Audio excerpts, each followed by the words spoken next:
If you could all take your seats, please. And I'm going to ask the admittees to move towards the center, so just in case there's any late arriving admittees, that they can find a space. So if there's spaces more towards the center, that would be great. Thank you so much. And with that, we will get started. My name is Michael Hunter Schwartz, and I'm the Dean of the Law School.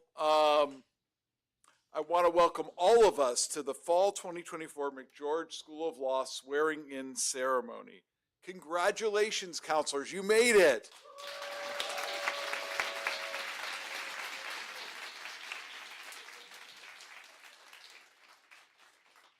I am particularly excited as you look around. We are completely at standing room only. This is the best attended swearing in we have had in years. And I would like to say, it's because I'm speaking, but I've spoken at the last 7, so that couldn't be it. I believe it's you and it's Judge Kronlund, who I'll introduce in just a moment. Today you'll be sworn into the California State Bar, and you'll join the ranks of accomplished McGeorge alumni. We are so proud of our McGeorge lawyers. When you came here, you swore to an oath of professionalism, and you are sitting here now because you lived up to that. But of course, as you move from law student into lawyer, most of which you are all already doing, you are both empowered and you've taken on some duties. You are a guardian of justice. And as lawyers, it's both good and bad. Though we sometimes get a bad reputation, actually lawyers provide more free public service than any other profession. And I think that's something we can be proud of. But we do carry that obligation to give back to our society and advance the cause of justice for those who do not have a voice. I can't help but invoke Charles Hamilton Hughes' famous quote that a lawyer is either a social engineer or a parasite on society. Today, your relationship with McGeorge changes. We did our very best, and I happen to work with brilliant faculty colleagues to teach you the basics of lawyering. But now, our relationship with you changes. I want to invite you, as soon as you are ready and able, to consider being a mentor to our students, to be a speaker, to consider being an adjunct faculty member, to help us guide and train the generation of law students that follow you. And of course, later on, I or some successor of mine will ask you for money, of course. But for now, your engagement is really what we value. Even if it's a matter of simply showing up for alumni events and letting us celebrate your accomplishments. You have no idea if one of us bumps into a recent McGeorge graduate and they've done something really cool, it spreads throughout the entire faculty and staff. So please give us the gift of letting us celebrate your accomplishments as you move forward. I'm really excited to hear. But we'll always try to be there for you as well, supporting your continued growth, making you aware of additional job opportunities. And so I really want to encourage you to stay in touch. It is now my great honor to introduce Judge Barbara Kronlund of the Superior Court of San Joaquin County to provide her personal remarks and administer the State Bar of California's attorney oath.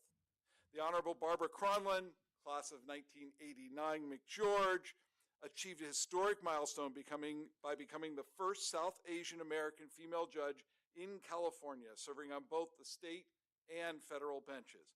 Her judicial career commenced with her appointment to the Superior Court of San Joaquin County in 2005. Beyond her judicial duties, Judge Kronlund is deeply involved in community service and outreach endeavors. Notably, she spearheaded the establishment of the Women Lawyers section of the County Bar Association and initiated programs dedicated to people experiencing homelessness and veterans in San Joaquin County. She also happens to be a wonderful McGeorge alumna who has supported our trial advocacy program for years and years and years as a judge. and has in general been just a joy for us to count among our alumni. So with that, I will turn things over to Judge Kronlund. Thank you so much, Dean Schwartz.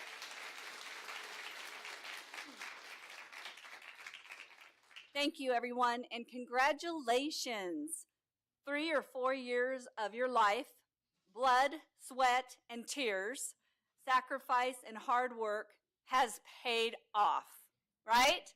And congratulations, family.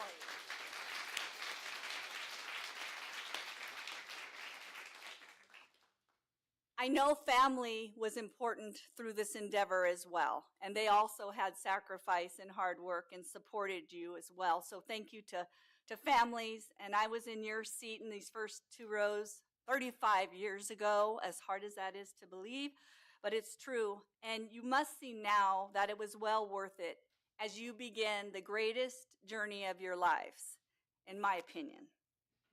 And I do thank Dean Schwartz and McGeorge for inviting me to do this swearing in and for honoring me with such a prestigious undertaking.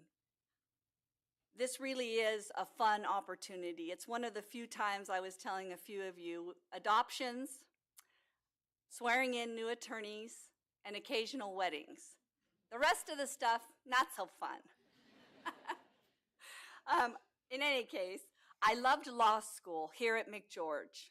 And I've truly loved my legal journey, from legal intern for 2 years at the Sacramento County District Attorney's Office to new DA there, and then DA supervising in San Joaquin County, specializing in child abuse, sex assault cases, to becoming Superior Court Commissioner at age 30 after being recruited by one of the judges I was appearing in front of.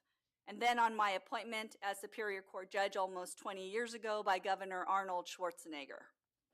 At various points, I had steep learning curves, not unlike law school, but I knew I was well equipped to handle the new challenges because I was well trained at McGeorge in not only how to think and reason, but in the basics: evidence, trial ad skills, negotiation, criminal law and procedure, as well as civil procedure, torts, con law, and other very useful areas.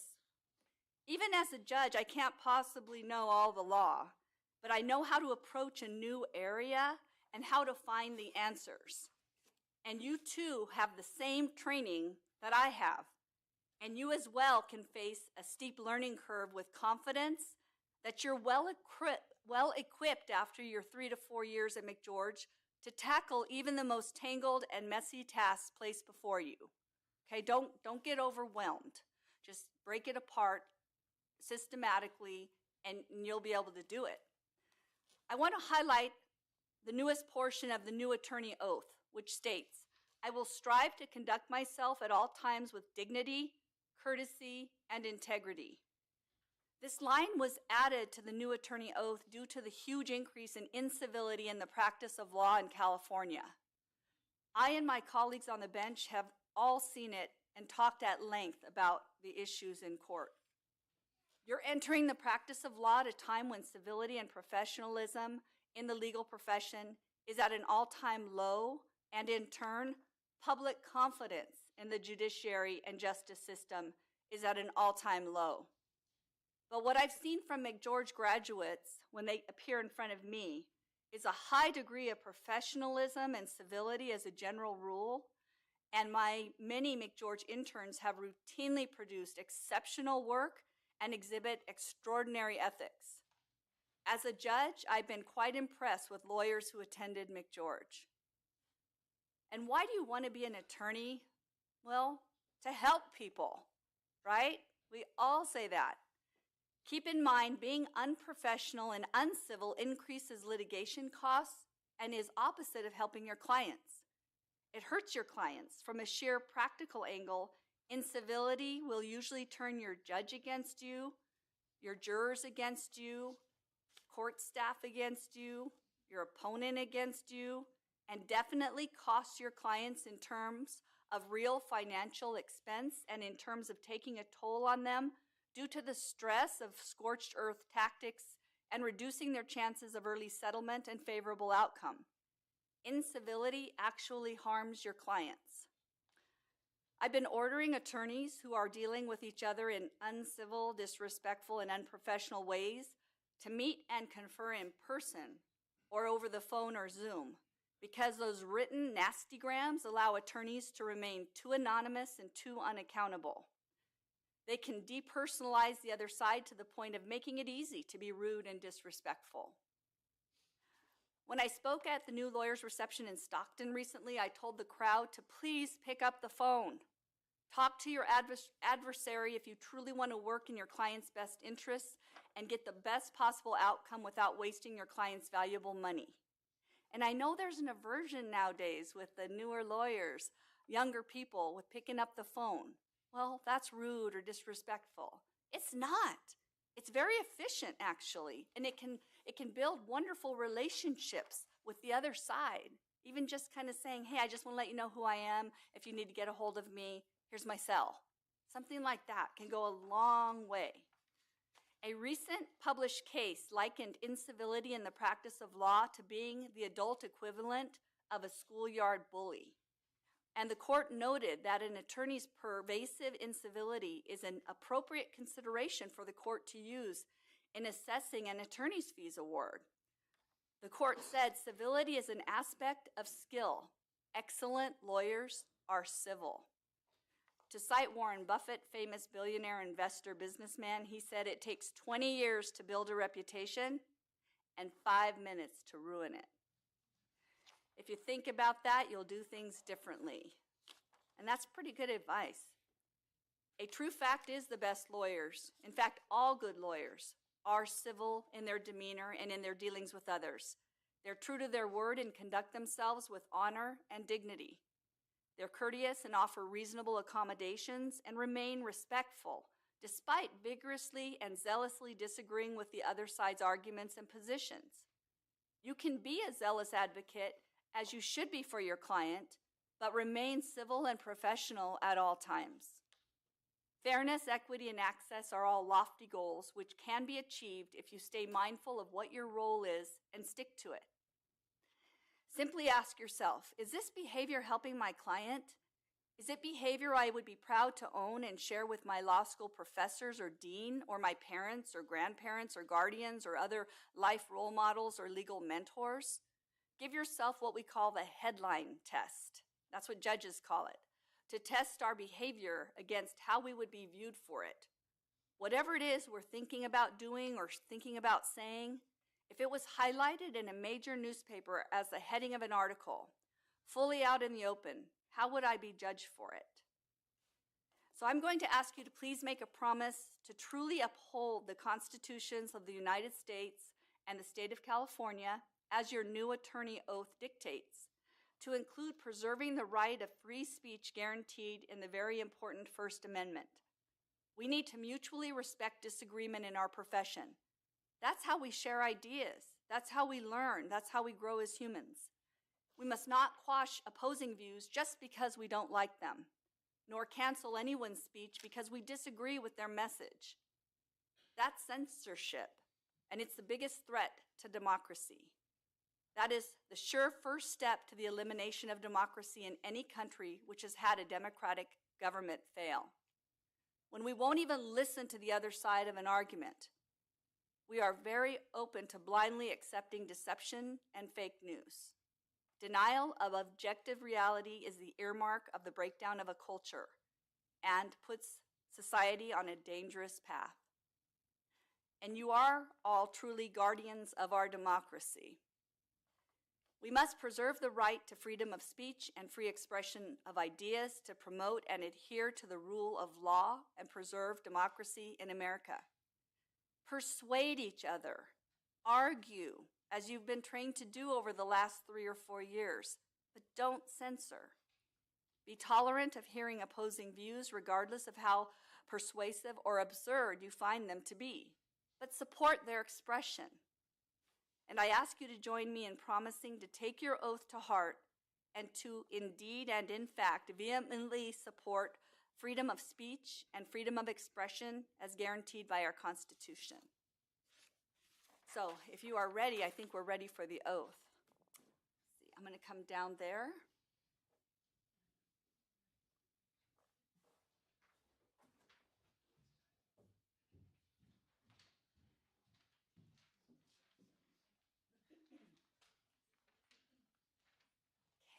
So, all of our new admittees, if I can have you stand, please.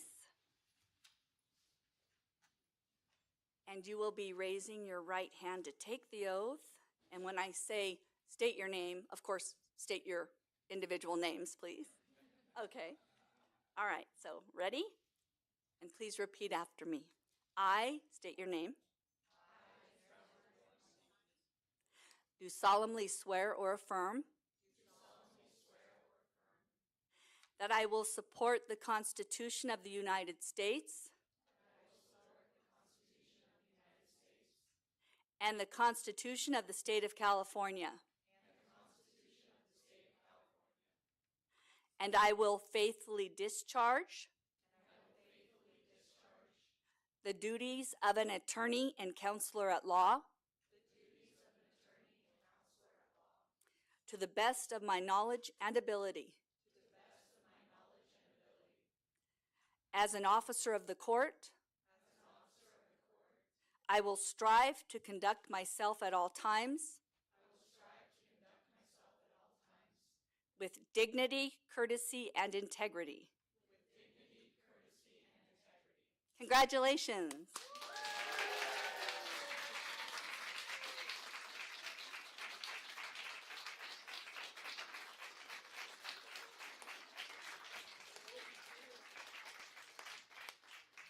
I'm so very proud of all of you. You have done a great job, and congratulations. I don't know if any of you have actually papers for me to sign or it's DocuSign.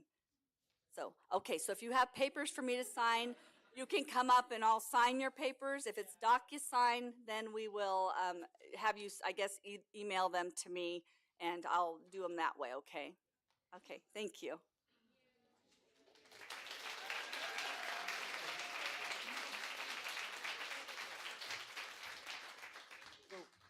As I was watching you take the oath, and I look at all these students who, not just I know so well. I'm looking at the back of the room. There are still to graduate students in the back of the room who came just because they wanted to celebrate you, and so many.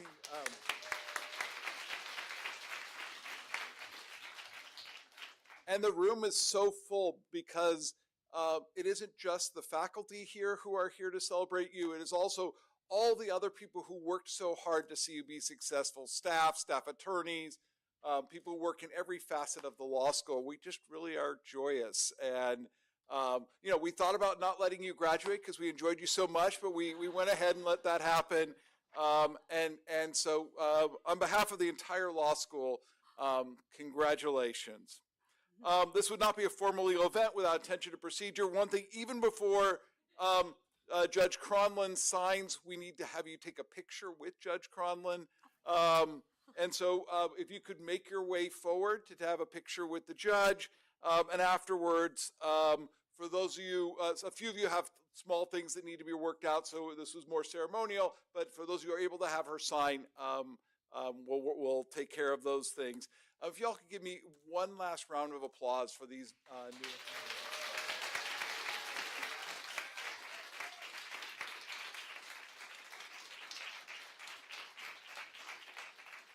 So please come and crowd the front. Dan, where do you want me? Oh, right in the center. Yes. Oh, yeah. The front of the podium. So that they can,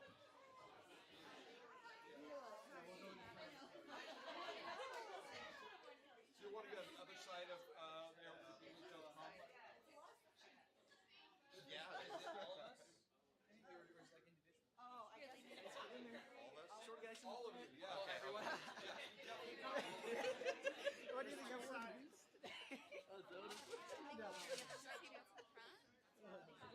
Hey, how are you? Good to see you. Oh yeah, that's what we're meant to be. Okay. Dude, I love this suit. Hey, oh my gosh.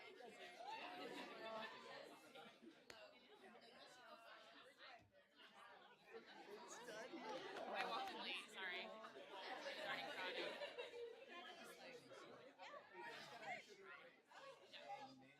It's good. Not even see the camera.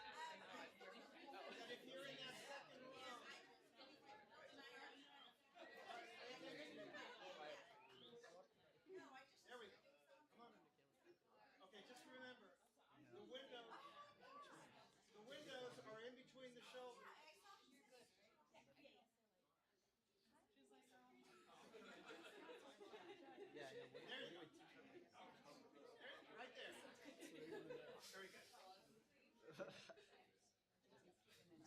take your picture.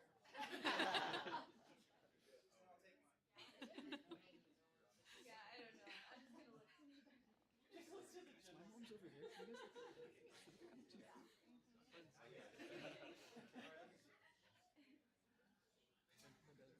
Okay. I'm gonna be sitting on your lap. What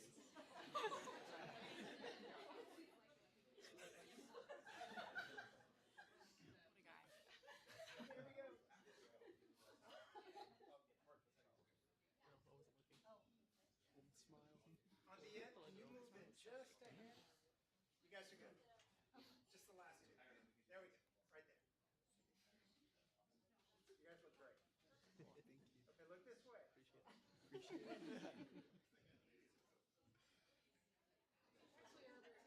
Thank you very much.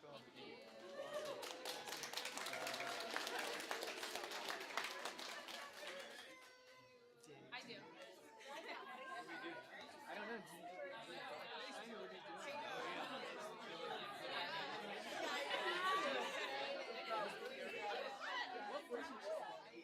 I get your Yeah. I guess we have to like track it down. What do we do now?